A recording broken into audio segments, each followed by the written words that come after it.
Iran যুক্তরাষ্ট্র সংঘাতের মধ্যেই হরমুজ প্রণালী নিয়ে আবারও অবস্থান বদল করেছেন মার্কিন প্রেসিডেন্ট ডোনাল্ড ট্রাম্প।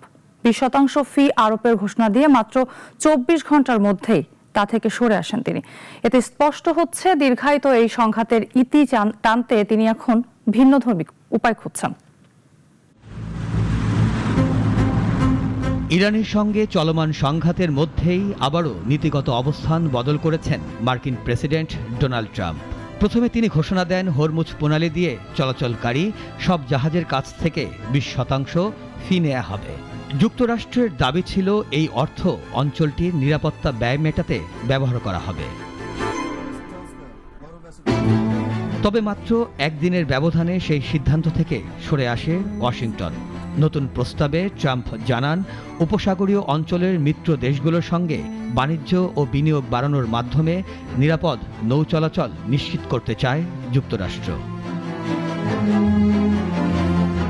এমন অবস্থান পরিবর্তন এসেছে এমন সময় যখন ইরান ও যুক্তরাষ্ট্রের সংঘাত 4 মাসের বেশি সময় ধরে চলছে। 1 মাস আগে স্বাক্ষরিত সমঝোতা স্মারকের মাধ্যমে সাময়িক যুদ্ধবিরতি কার্যকর হলেও বাস্তবে সংঘর্ষ পুরোপুরি থামেনি। সাম্প্রতিক সময়ে নতুন করে মার্কিন হামলা এবং এর জবাবে ইরানের পাল্টা পদক্ষেপে হরমুজ প্রণালীতে আবারও উত্তেজনা বেড়েছে।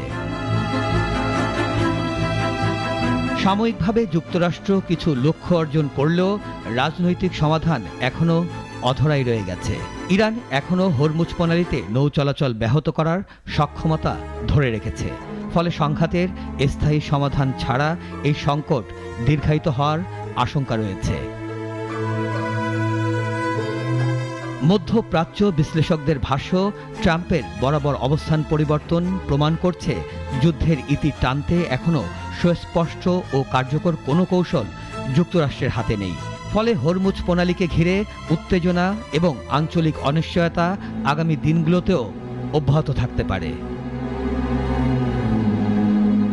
মিরাজ মিজু, নাগরিক।